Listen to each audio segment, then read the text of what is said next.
할렐루야. 오늘 말씀의 제목은 행복해지세요입니다. 저는 이런 제목으로 설교를 잘 안 해봐서 낯섭니다. 저는 개인적으로 뭐 성공하는 비결, 인간관계 이렇게 형통하는 비결 이런 비결류의 제목을 잡는 것을 조금 좋아하지 않습니다. 그런데 우리 주님께 기도하면서 제가 영생과 구원과 천국과 지옥과 심판과 죄, 하나님의 뜻 이런 설교만 하니까 제가 이런 설교를 듣는 우리 성도들이 좀 늘 죄에 대한 이야기 듣고 이러면 좀 우울하지 않을까요? 이런 하나님께 대한 기도가 되더라고요. 그래서 오늘은 대놓고 행복해지라고 제목을 정하고 하나님 말씀을 전해보겠습니다 하고 주시는 말씀을 한번 받아보았습니다. 여러분, 하지만 사실 행복해지기 위해서는 행복해지기 위해 사는 게 아니라는 것을 분명히 알아야 될 필요가 있습니다.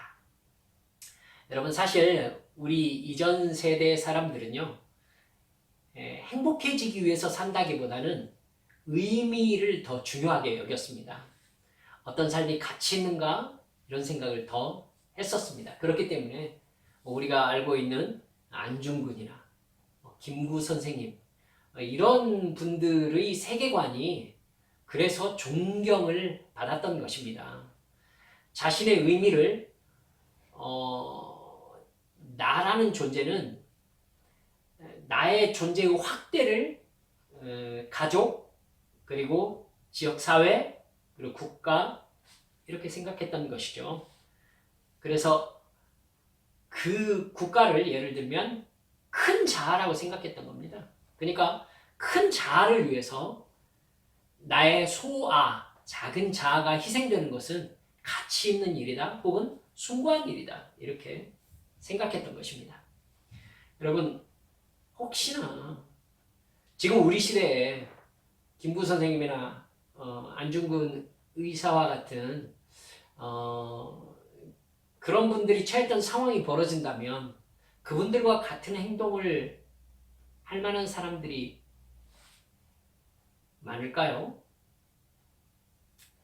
아마 우리는 기꺼이 다 그럴 겁니다 이렇게 말하지 못할 겁니다. 많지 않을지도 모르겠다 이런 생각 하게 되지요. 왜냐하면 이제 큰 자아의 개념 혹은 희생, 숭고의 개념, 삶의 의미가 무엇인가 이런 부분에 대한 생각이 많이 희박해졌기 때문입니다. 개인의 행복, 개인의 쾌락, 개인의 이익, 편안함 이것이 남들이 뭐라든 이게 나의 가장 중요한 가치다 라고 하는 데 있어서 비난하지 않고 비난받지 않을 만한 개인주의적인 시대가 되었기 때문입니다. 아마도 전쟁이 일어나면 이민 가고 싶지 않을까 아마 그런 생각을 해볼 때가 있었습니다. 여러분, 개인의 행복에 대한 관심은요 이제 삶의 의미보다는 즐거움과 재미와 돈과 인기가 훨씬 더 중요한 인생의 목적이 되었다는 뜻입니다. 이렇게 되면은요 여러분, 행복해지는 방법을 점점 더 잃어버리고 있다라는 의미가 된다는 것을 우리 성도들은 아셨으면 좋겠습니다. 여러분, 인간이 어디서부터 와서 어디로 가는가 이걸 똑바로 알지 못하면 인간은 행복해질 수 없어요. 여러분, 분명히 알아야 될 것은 인간이 행복해지려면 자기가 만들어진 존재라는 것을 깨달아야 된다는 사실입니다. 여러분, 만들어졌다는 것은요 인간이 만들어진 목적이 있다는 뜻입니다. 인간의 존재가 만들어진 게 사실이라면 만들어진 존재 목적에 합당하게 사는 것이 인간의 존재 목적, 존재 의미에 맞게 사는 거잖아요. 이게 인간의 행복입니다. 행복을 느끼는 마음이 있다는 것은 자기의 존재 목적이 성취되었을 때에 올바로 자기의 존재 의미를 성취했을 때에 비로소 행복할 수 있다. 하나님이 이렇게 사람을 만드신 것입니다. 여러분, 하나님과 사랑의 관계를 맺기 위해서 지음받았다는 사실만 제대로 안다면 무엇이 잘못되었고 왜 행복하지 않고 그리고 어떻게 해야 행복할 수 있는지에 대한 답이 줄줄줄 나올 수밖에 없습니다. 하나님이 나를 만드셨고 목적은 하나님과의 사랑의 관계를 위해서다 라고 할 것 같으면 하나님과의 사랑의 관계를 위해서 인간이 존재할 때에 인간은 행복할 테니까요. 여러분, 지음받은 존재의 행복이란 지은 존재의 뜻을 알고 따를 때에 가장 행복한 것입니다. 인간이 행복해지기 위해서 산다는 이 생각 자체가 진짜 행복의 방법을 모르고 있는 거예요. 행복해지기 위해서 살아요? 아니에요. 행복은 인간의 존재 목적이 성취되었을 때에 자동적으로 따라오는 것이기 때문입니다. 그러니까 행복은 목적이 될 수 없는 것이죠. 여러분, 우리가 읽은 오늘 본문의 성경 말씀이 그 부분에 대해서 상당히 중요한 통찰을 우리에게 주시는 말씀입니다. 여러분, 오늘 우리가 살펴본 말씀은 구약 성경에서 가장 유명한 장면 중에 하나입니다. 다윗과 골리앗의 싸움 장면이지요. 너무나 잘 알려진 말씀이기 때문에 제가 과정을 구구절절 설명하는 필요가 없을 것 같습니다. 하지만 저는 아마 오늘 제가 다윗에 대해서 말씀드리는 이런 종류의 이야기를 제가 들어본 적이 없으니까 아마 여러분도 드물 들어보신 적이 있을지도 모르겠지만은 못 들어보신 분들도 계실 것이다 이런 생각이 듭니다. 제가 다윗의 이미지를 수정을 해야 한다라고 얘기를 하고 싶어서 지금 오늘 말씀을 여러분들에게 전하고 있기 때문입니다. 여러분, 우리들은 이 다윗이 골리앗과 싸우기 위해서 전쟁터에 나온 다윗의 나이를 10대로 보고 있습니다. 아마 가장 편하게 17살, 18살쯤 되지 않았을까 이렇게 생각합니다. 이스라엘에서는요, 그때쯤 되면 다윗 시대에 그때쯤 되면은 여자와 정혼이 이루어졌었습니다. 그래서 결혼을 앞두고 있는 나이이기도 하지요. 그런데 다윗에게서 그러한 어떤 흔적이 지금 나타나 있지 않은 걸로 봐서 아마 결혼 정년기에 이르지 못했을 것이다. 즉 정혼하지 않았을 것이다 라는 생각을 하게 되는 겁니다. 그러면 10대임에 거의 틀림없어 보입니다. 여러분, 그렇기 때문에 미켈란젤로가 대리석으로 조각한 다윗의 이 매끈한 그 조각을 보면요, 정말 잘생긴 미남입니다. 그 매끈한 몸매에 정말 지적인 이미지를 가진 청소년으로 이렇게 조각이 되어 있죠. 돌을 들고 있는 게 민망할 정도로 잘생겼어요. 성경을 통해서 우리가 가지게 된 다윗의 이미지가 비슷합니다. 사무엘상 23장 1절을 보면요, 다윗이 뭐라고 얘기를 하고 있느냐면은 이스라엘의 노래 잘하는 사람, 시인, 기도의 사람, 또 마음 여리고 눈물 많은 사람의 이미지, 이게 이제 다윗의 이미지로 우리가 기억하게 된 것이죠. 사무엘이 다윗을 처음 만났을 때 다윗이 어떻게 생겼는지가 사무엘상 16장 12절에 나옵니다. 이렇게 나옵니다. 이에 사람을 보내어 그를 데려오매 그의 빛이 붉고 눈이 빼어나고 얼굴이 아름다웠다. 이렇게 되어 있습니다. 그의 빛이 붉고 눈이 빼어나고 얼굴이 아름다웠다. 여러분, 오늘 우리가 읽었던 사무엘상 17장 42절에 보니까 골리앗이 다윗을 봤을 때도 같은 이미지로 봤다는 걸 볼 수 있습니다. 그 블레셋 사람이 둘러보다가 다윗을 보고 업신여기니 이는 그가 젊고 붉고 용모가 아름다움이라 이렇게 되어 있습니다. 여러분, 그래서 많은 여자 청년들이 성경에서 사귀고 싶은 성경 인물을 뽑으라고 하면은 다윗을 뽑습니다. 제가 이렇게 임력원들 그 회지를 만들면서 재미로 뒤에다가 편집 후기로 좋아하는 성경 인물 이렇게 쓰게 했더니 인물 이름과 이유를 쓰게 했더니 다윗과 요셉이 가장 많이 나왔습니다. 다윗의 이유는 오늘 우리가 읽었던 본문 똑같이 썼더라고요. 그의 빛이 붉고 눈이 빼어나고 얼굴이 아름답기 때문에. 네, 요셉이라고 쓴 청년들은요, 대부분 창세기 39장 6절 말씀, 요셉의 용모가 준수하고 아담함으로 이렇게 썼더라고요. 여러분, 이 이미지 때문에 다윗은 미소년으로 우리에게 이렇게 자리를 잡게 된 것 같습니다. BTS 같은 느낌이 드는가 보죠. 하지만요, 성경은 여러 곳에서 다윗이 거친 전쟁터를 누빈 영웅이었다라는 것을 이야기합니다. 오늘 우리가 읽은 본문 말씀만 봐도 그렇습니다.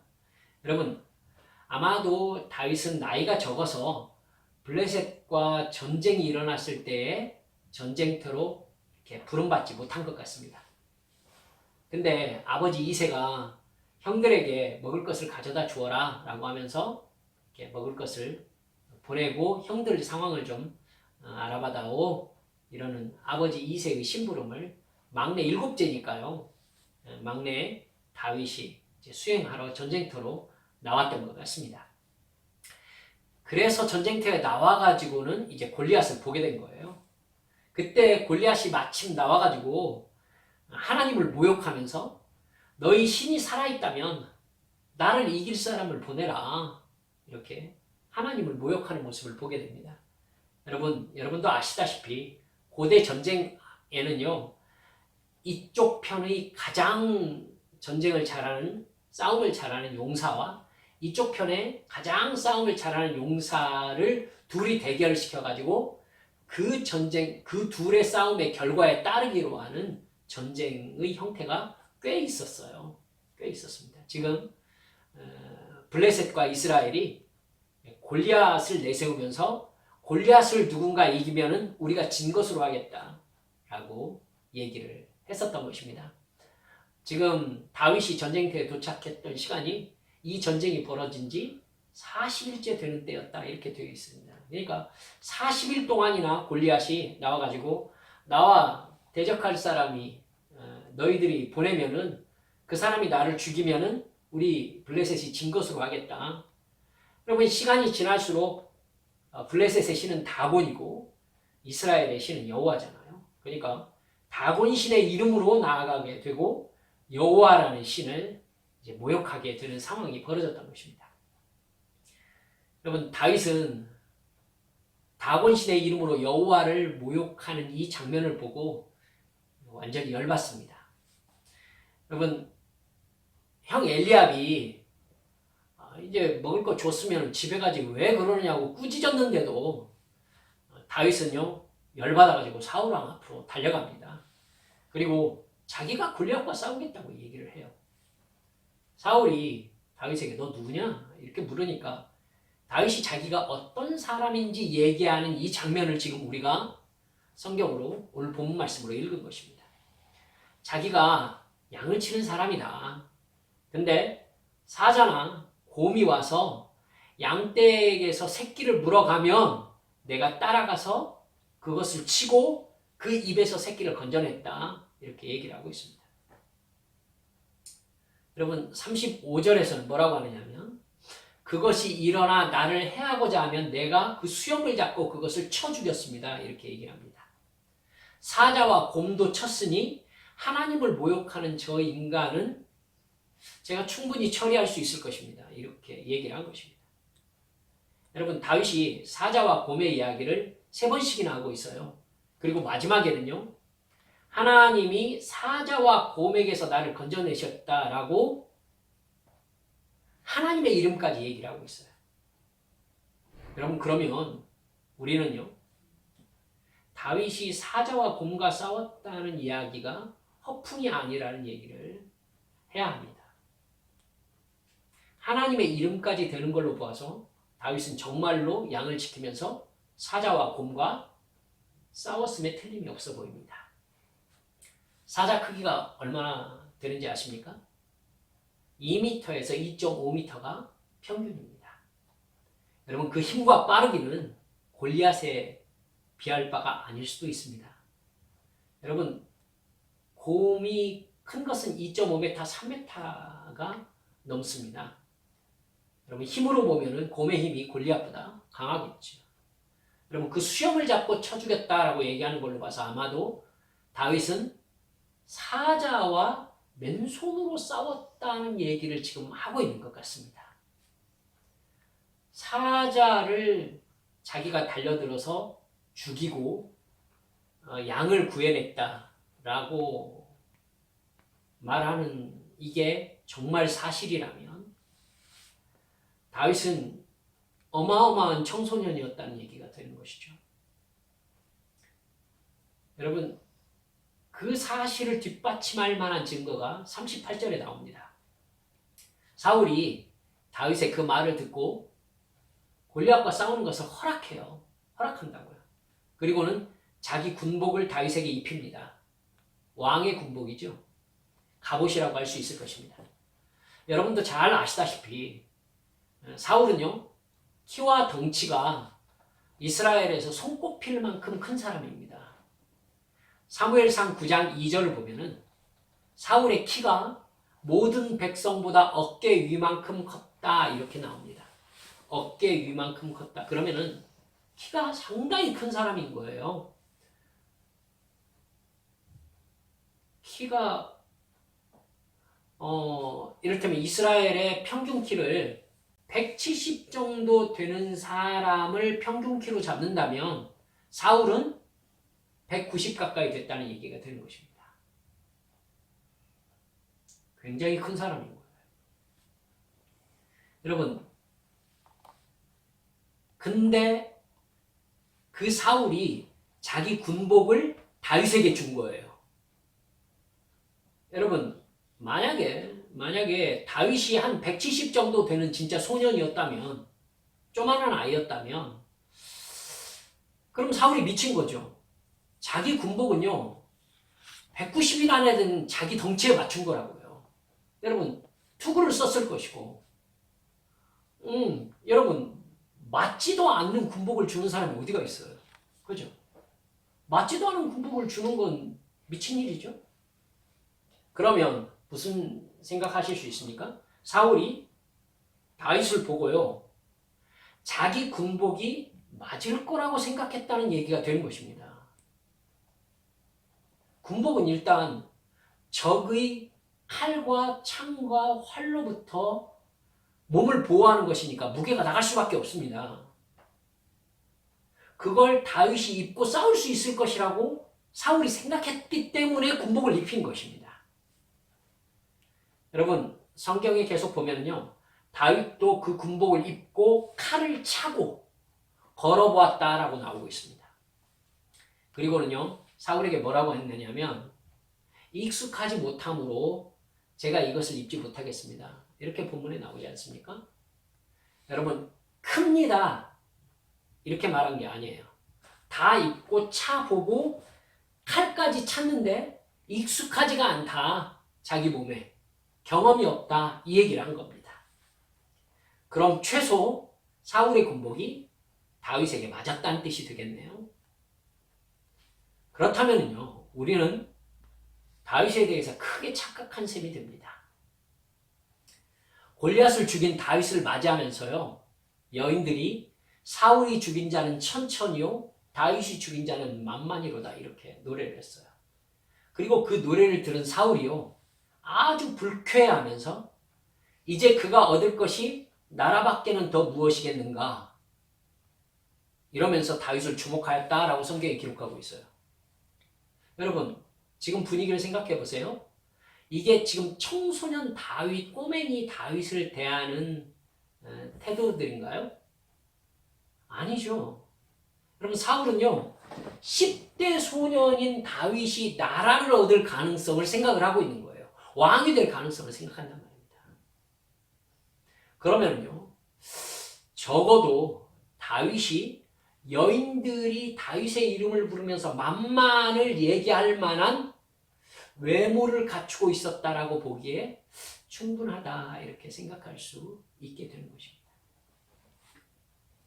여러분, 다윗은 10대였지만 장군의 풍모를 가지고 있었다 이렇게 추정해 볼 수 있게 되는 것이죠. 여러분, 나중에 다윗이 사울에게 쫓겨가지고, 여러분 성경 쭉 읽어 오셨기 때문에 제가 이렇게 그냥 쭉 말씀드립니다. 사울에게 쫓겨서 노브로 도망간 적이 있었죠. 그래서 사무엘상 21장에 나오거든요. 노베 가가지고 아히멜렉 제사장을 만나잖아요. 도망가면서. 그러면서 먹을 것 없습니까? 이렇게 물어보니까 아히멜렉이 하나님께 바친 거룩한 떡 진설병을 다윗에게 주면서 이게 먹어라 라고 주었던 게 여러분 생각나시죠? 그거 먹고 다윗이 뭐라고 그래요? 혹시 무기가 있습니까? 제가 급하게 나오느라고 무기를 챙겨오지 못했습니다. 이렇게 얘기하잖아요. 그러니까 아히멜렉이 뭐라고 해요? 기억하고 계십니까? 아히멜렉이 네가 골리앗에게서 빼앗아서 그의 목을 잘랐던 칼이 여기에 있다. 이렇게 얘기합니다. 골리앗의 칼을 가지고 있었어요. 아히멜렉이. 여러분, 그러니까 다윗이 그것 같은 것이 없으니 자기에게 주라. 이렇게 얘기합니다. 그리고 다윗은 그 칼을 들고 갔습니다. 여러분, 골리앗 키가요.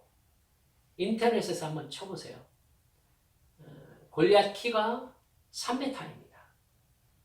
골리앗 키가 3m예요. 그가 들었던 단창의 창날 무게가 11kg입니다. 여러분, 날은 뾰족하고 그러면 되지. 그게 무거울 필요는 없지 않습니까? 근데 골리앗은요, 창의 날이 10kg가 될 정도로 무거운 창의 날을 달고 있을 정도로 엄청나게 힘이 강한 사람이었어요. 여러분, 그 사람이 들고 있던 칼을 다윗이 들고 갔다? 이 얘기는, 여러분, 골리앗의 칼이 보통 사람의 칼 크기만 했겠습니까? 상당히 컸을 것이면 충분히 알 수 있지 않습니까? 근데 다윗이 그걸 가지고 갔다는 건 다윗도 역시 그 칼을 들고 무기로 휘둘러서 쓸 수 있었다는 뜻이 되는 것입니다. 그러면 다윗이 몸 크기가 장난이 아니었다라는 것은 우리가 어렵지 않게 알 수 있지 않을까 이렇게 생각합니다. 여러분, 골리앗을 죽이고 다윗은 이스라엘의 천부장이 되었습니다. 18장 5절에 나오거든요. 근데 모든 사람들과 더불어 사울의 신하들도 그것을 당연하게 여겼다 이렇게 나옵니다. 사울의 신하들은 모두 다 나라에서 장성한 사람들입니다. 여러분, 군대의 장군으로 삼았어요. 10대 다윗을요. 이게 앞뒤가 맞는다고 생각합니까? 여러분, 일단 장군이라고 하면 그 밑에 수하들이 목숨을 걸고 의지할 수 있을 만한 사람이어야 하지 않습니까? 만약에 170 남짓한 아이였다면 군인들이 아무리 하나님의 도우심으로 골리앗을 죽였다고 하지만은 저 몸으로 칼이나 제대로 휘두를 수 있겠나 이렇게 생각하지 않았겠어요? 근데 아무도 다윗이 천부장이 되는 거에 이의를 제기하지 않았어요. 여러분, 군대에 소집도 되지 않았던 청소년을 장군으로 따르겠다라는 건, 여러분, 이건 아무리 봐도요, 다윗의 풍채가 장군의 풍채였음에 틀림없어 보이는 증거가 되는 것입니다. 나중에요, 사울이 다윗을 죽이려고 하지 않습니까? 그래서 자기가 직접 죽이지 않고 블레셋과 전쟁을 벌이게 해가지고는 그 전쟁 중에 다윗이 죽게 만들려고 자꾸자꾸 전쟁에 내보냈어요. 다윗이 가는 전쟁마다 족족 다 이겼다라고 나옵니다. 여러분 나중에 사울이 결정적인 제안을 하나 하죠.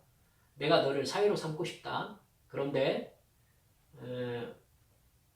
여러분 좀 민망합니다만은 그 남자의 할례 할 때 그 표피 있습니까? 그 표피 100개를 가져오면은 사위로 삼겠다고 한다. 무슨 말이냐면 다윗 네가 블레셋 사람 남자 100명을 죽인 증거를 가지고 오면은 사위로 삼겠다는 얘기잖아요. 여러분 다윗이 맨 처음에는 아유 웃기는 소리다. 나는 왕의 사위가 될 만한 자격이 없는 사람입니다. 이렇게 얘기합니다. 여러분 얘기 줄거리를 한번 생각해 보세요. 사울은요 지금 블레셋과 싸워가지고 다윗이 죽기를 바라고 있는 거예요. 근데 다윗은요 그거에 관심이 있는 게 아니라 나는 천한 사람이라서 사위가 될 만한 자격이 없습니다. 이렇게 얘기하는 거예요. 이 얘기는요 다윗이 무슨 생각을 하고 있느냐면 하면 할 수는 있는데 나는 자격이 안 되지 않습니까? 지금 이 분위기인 거예요. 그러니까 사울이 보는 포인트하고 다윗이 생각하고 있는 포인트가 달라요. 나중에 다윗이 마음이 바뀝니다. 옆에서 자꾸 부추기는 거예요. 그러니까 그럼 왕의 사위가 한번 되어볼까? 하고 자기 부하들과 같이 가가지고 블레셋 사람의 포피 200개를 바치고 왕의 사위가 됩니다. 그러면은요 다윗은 블레셋 남자 100명 죽이는 것쯤은 문제도 아니었다는 얘기가 되는 것입니다. 그럼 자기 부하들과 같이 가기로 했는데요. 부하들이 170 정도 되는 다윗 이 연약한 애 뒤로 놔두고 우리들이 가서 할 테니까 뒤에 있어요. 그냥 시원찮아가지고 하고 부하들이 했을까요? 군대에 그런 게 어디가 있습니까? 여러분 사무엘상 21장 11절을 보면은요 다윗이 나중에 블레셋으로 몸을 피하고 미친 채 할 때가 있었습니다. 읽으셨죠? 그럼 그때 사납고 전쟁을 잘하기로 소문난 블레셋의 장군들이 다윗을 가리켜 뭐라고 한 줄 아십니까? 이는 그 땅의 왕 다윗이 아니니까 이렇게 얘기합니다. 그 땅의 왕 다윗이 아니니까. 벌써요 블레셋에서는요 사울을 이스라엘의 왕으로 생각한 게 아니라 다윗을 왕으로 생각할 정도로 다윗이 엄청난 무력의 소유자였다라는 뜻이 되는 것입니다. 분위기를 아시겠죠? 그 뒤로도요 제가 그냥 말한 김에 쭉 다 말씀드려볼게요. 다윗이 압살롬에게 쫓겨가지고 요단강을 건너서 도망갔을 때 다윗의 친구 후세가 압살롬에게 거짓 항복한 거 여러분 기억하고 계시죠? 네, 그때 압살롬 군대의 제갈공맹이었던 사람이 아히도벨이라는 사람입니다. 그 사람의 말은 하나님이 주신 말씀과 동급으로 여겨졌을 정도로 정말 지혜로운 사람이었습니다. 여러분 그 사람이 압살롬에게 뭐라고 하느냐면 나한테 12,000명만 내주십시오. 제가 다윗을 습격하겠습니다. 그리고 모두 다 남겨두고 다윗만 죽이겠습니다. 이렇게 얘기합니다. 정말 기가 막힌 사람이에요. 다윗이 지금 겁에 질려 있을 것이다 라고 생각하면서 그 사람들이 틀림없이 군대를 가지고 몰아붙이면 다 흩어질 것입니다. 흩어졌을 때 자기가 다윗만 죽이겠습니다. 이렇게 얘기한 것입니다. 딱 그 상황에 통할 작전을 제시한 것입니다. 그때 후세가 뭐라고 얘기하느냐면요. 다윗은 이스라엘 모든 사람들이 아는 영웅이며 따르는 장군들도 용사입니다. 자칫 그 사람들 정말 새끼 잃은 앙콤처럼 분노해 있을 텐데 만약에 정면 대결했다가 작은 싸움이지만 지기라도 해보면은 사기가 몽땅 떨어질 거 아니겠습니까? 이렇게 얘기합니다. 근데 놀라운 게요. 거기에 있는 모든 사람들이 후세의 말이 맞다라고 생각을 했다는 것입니다. 그건요. 다윗이 엄청난 무력을 가진 용사라는 것, 영웅이라는 것을 이스라엘 사람 모두가 알고 있었다는 뜻입니다. 가만히 보면은요, 다윗 집안에 영웅의 피가 흐르고 있는 것 같습니다. 제가 이렇게 얘기하는 것이 여러분 성경을 한번 그관점으로 쭉 한번 읽어보세요. 여러분 제가 이렇게 얘기 드려볼게요. 다윗 왕국에서 다윗의 평생 동안에 다윗과 가장 이렇게 치열하게 어떤 주도권 다툼을 벌였던 사람이 누굽니까? 기억하고 계십니까?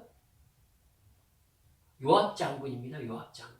요압 장군이 나중에 솔로몬에게 죽지 않습니까? 여러분 요압 장군이 다윗의 권력에 대항할 수 있는 힘을 가진 사람이었습니다. 요압 장군을 얘기할 때 언제나 누구의 아들이라고 나오는 거 기억나십니까? 요압이 수르야의 아들 이렇게 나옵니다. 수르야의 아들. 여러분 이 요압 장군이요 왜 대장군이 되었느냐면은 다윗이 여부스족 속의 성 예루살렘을 정복하면서 누가 예루살렘을 정복하겠느냐? 내가 그를 장군으로 삼으리라. 이렇게 얘기하니까 요압이 가가지고 예루살렘을 정복했어요. 그래서 요압이 다윗 군대의 대장군이 되었던 것입니다. 여러분 그러니까 요압도 굉장히 강한 무력을 가지고 있는 사람이었습니다. 여러분 이 요압의 형이 누구냐면요 아비새예요. 아비새는요 성경 여러분이 그냥 쭉 읽어오셨을지 모르겠습니다만은 지금 여러분들이 읽었던 진도 안에 들어있어요. 골리앗보다 힘이 더 강한 거인족을 쳐 죽이고 다윗을 지켰던 사람이 요압의 형 아비새입니다. 그럼 요압의 동생이 누구냐면은 아사헬입니다. 아사헬. 아사헬이 역대상 11장 26절에 뭐라고 나오느냐면은 군사 중에 큰 용사였다. 이렇게 나오고 있습니다. 그리고 나중에 아브넬한테 아사헬이 죽잖아요. 그때 아사헬이 사슴처럼 빠른 사람이었다라고도 나옵니다. 그러니까 아비새, 요압, 아사헬 이 사람들이 모두 다 형제인데 수르야의 아들들이었어요. 근데 장군들이었어요. 다. 그의 무력들이 성경에 이렇게 소개되어 있을 정도예요. 근데 이 수르야가 누구냐면 다윗의 누나예요. 그러니까 사실 요압의 형제들 아비새, 요압, 아사엘이 모두 다 다윗의 친척들인 겁니다. 여러분 그러니까 그 집안 자체가 요따만한 거죠. 다윗이 조그만 아이였을 가능성이 거의 없어 보이는 부분입니다. 사무엘하 21장 21절을 보면 이렇게 나옵니다. 또 다른 거인족이 여러분 다 골리앗만 했다는 얘기입니다. 또 다른 거인족이 이스라엘을 능욕하자 다윗의 형 삼마의 아들 요나단이 그를 죽였다 이렇게 나옵니다. 그러니까 다윗의 형제들 그리고 그 밑에 그 아들들도 용사였다는 뜻이 되는 것입니다. 역대상 20장 8절을 보면은 가드의 키 큰 자의 소생이라도 그러니까 그 거인족들이 모두 다 다윗의 손과 그의 신하의 손에 다 죽었다 이렇게 나오고 있습니다. 굳이 다윗의 손과 그 신하의 손이라고 나누어 놓은 것으로 보아서 다윗이 직접 전쟁에서 죽인 거인족이 있었다는 뜻이 되는 것입니다. 역대상 20장 20절을 보면요, 여러분이 상상을 한번 해보세요. 다윗이 암몬을 정벌하고 암몬 왕의 금관을 빼앗아서 머리에 썼다는 거 여러분 지난주에 읽으셨죠? 여러분 역대상 20장 20절이에요. 암몬을 정벌하고 암몬 왕의 금관을 빼앗아서 썼는데 무게가 금 한 달란트였다 이렇게 나왔습니다. 금 한 달란트 무게가 얼마나 되는지 아십니까? 34kg입니다. 금 34kg이에요. 여러분 지금 쌀 한 포대가 20kg씩 포장해서 나오지 않습니까? 그럼 그거 머리에다 이렇게 얹어 보셨습니까? 근데 금관의 무게가 34kg예요. 그냥 잘라서 20kg라고 해봅시다. 머리에다 20kg의 관을 쓰고 자유롭게 다니실 수 있겠습니까? 도대체 힘이 얼마나 강한 사람이었을까 저는 여러 번 생각했습니다. 다윗 집안이 키와 몸집이 대단히 큰 장군의 집안이었음을 쉽게 느낄 수 있게 되는 것이죠. 그렇기 때문에 청소년기였을 다윗이 이스라엘의 장군으로 발탁될 수 있었고, 나중에 엄청난 무력을 가졌던 세 용사와 30인의 용사, 여러분 성경 읽으셨잖아요. 그런 용사들이 다윗을 왕으로 섬기면서 자기 목숨을 바칠 수 있었던 것입니다. 세 용사들 얘기 나오는 거 여러분 읽으셨죠? 여러분, 베들레헴 우물 안에 있는 물을 누가 나한테 떠서 갖다 줄 수 있겠는가 이렇게 하자 세 용사가 블레셋 진을 충돌하고 가서 물을 다윗에게 떠왔다라고 나오지 않습니까? 여러분, 다윗에게 물 한 모금 먹이기 위해서요, 세 용사가 블레셋 군대를 치고 지나갔을 정도였어요.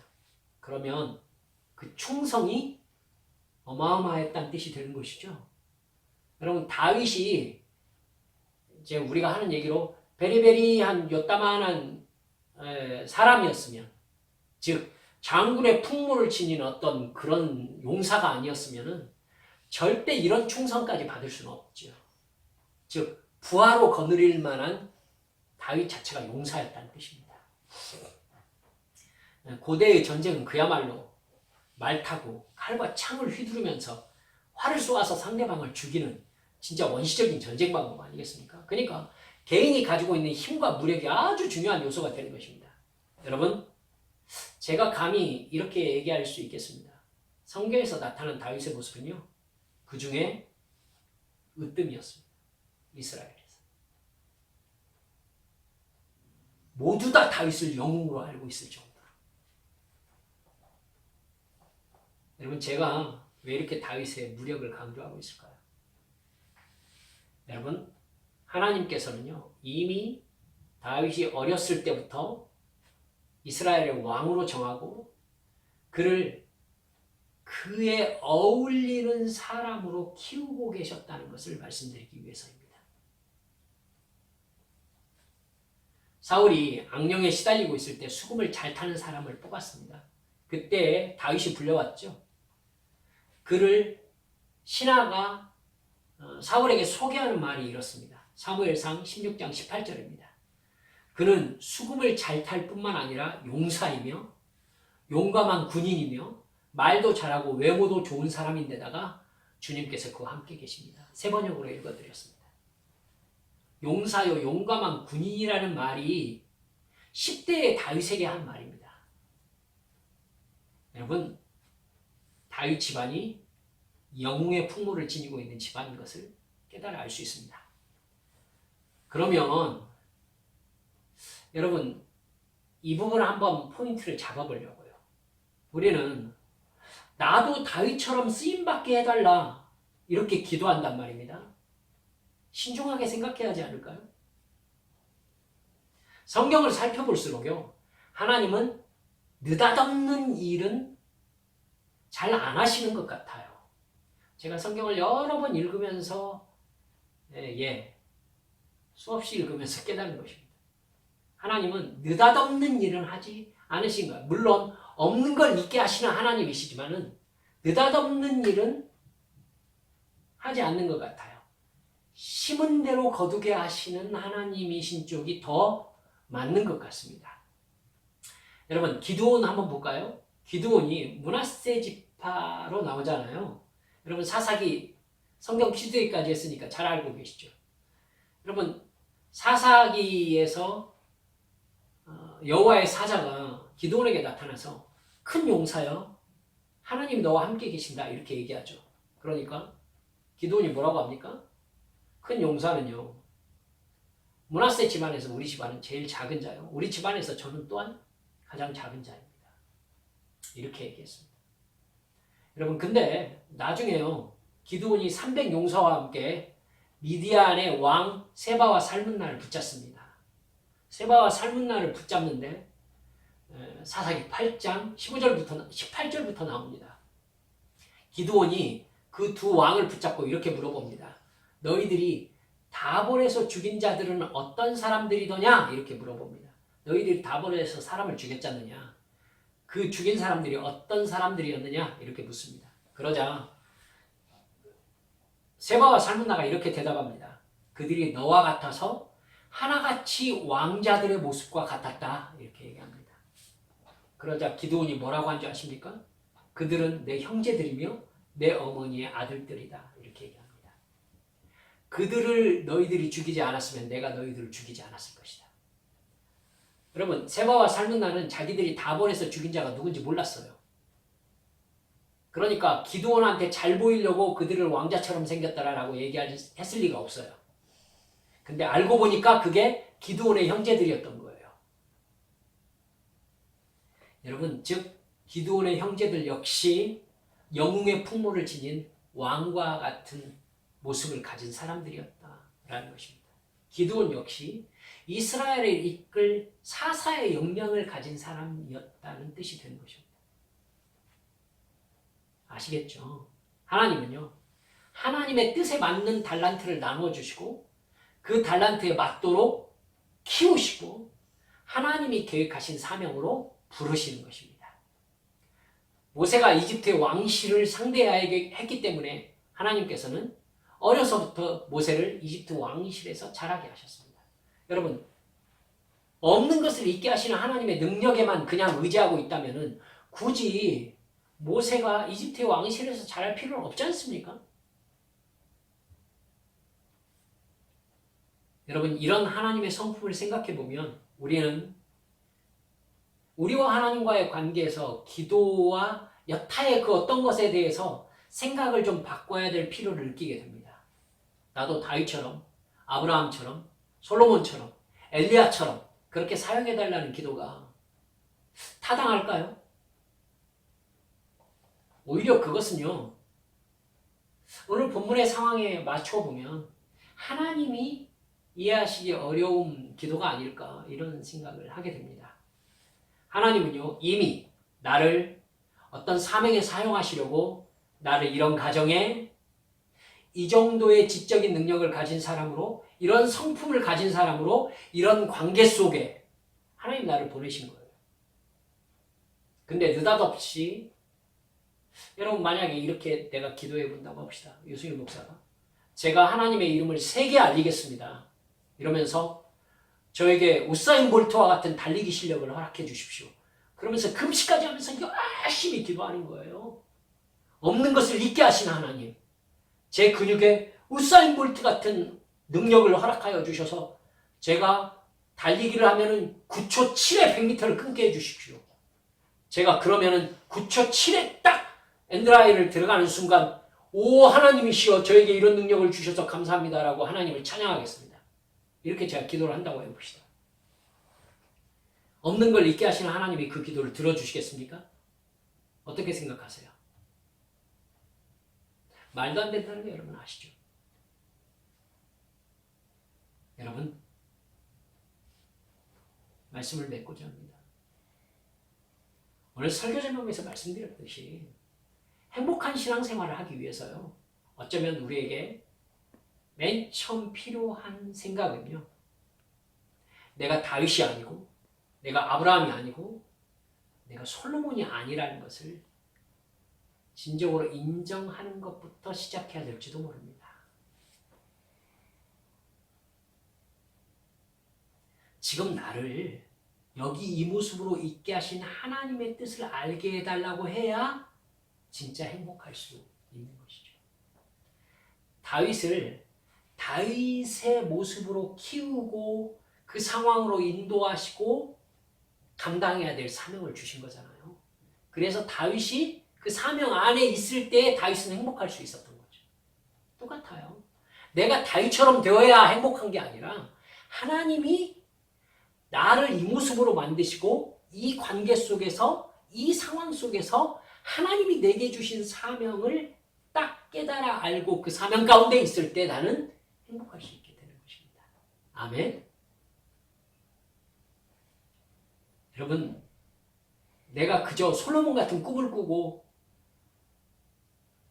솔로몬처럼 되게 해주십시오라고 기도해서 그 기도가 응답받아야 행복할 수 있다?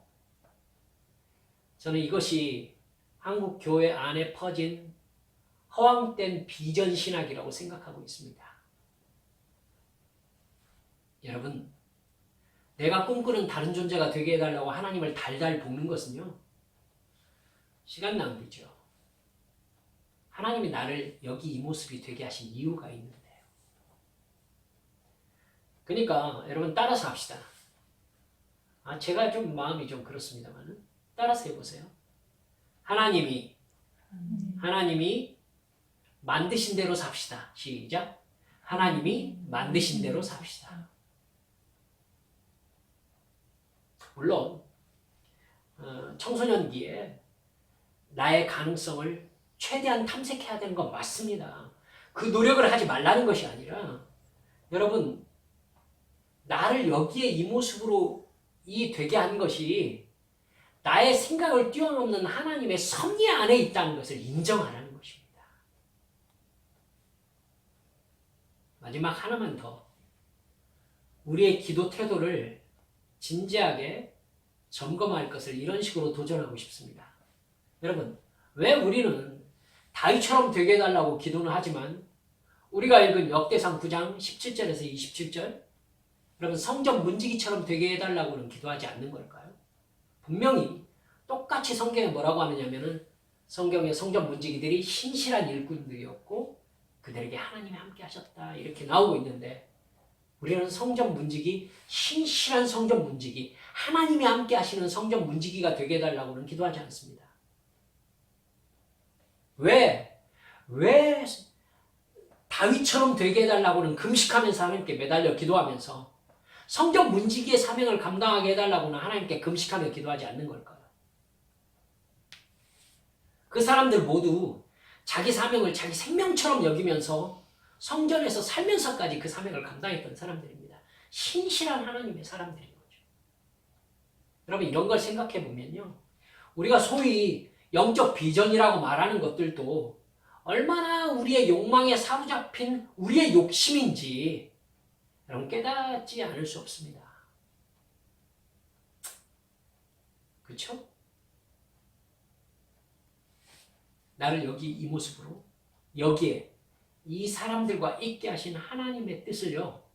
두리뭉술하게 아는 것이 아니라 핀셋으로 짚듯이 깨달아 알아야 우리는 진정으로 하나님의 뜻에 응답하면서 행복해질 수 있는 것입니다. 그게 진짜 사명을 감당하면서 나의 마음 평안에 하나님께서 나를 이 일로 부르셨다 이렇게 찬송할 수 있게 되는 믿음의 근거인 것입니다. 여러분 그것을 깨닫는 것이 사명 감당하며 내 인생의 존재 의미와 존재 목적을 성취하는 방법이 되는 것이죠. 이게 오늘 우리 성도들에게 제가 말씀드리고 싶은 행복해지는 비결입니다. 할렐루야. 이 지혜가 우리 한빛의 모든 지체들에게 충만하시길 주 예수님의 이름으로 축원합니다. 함께 기도합시다.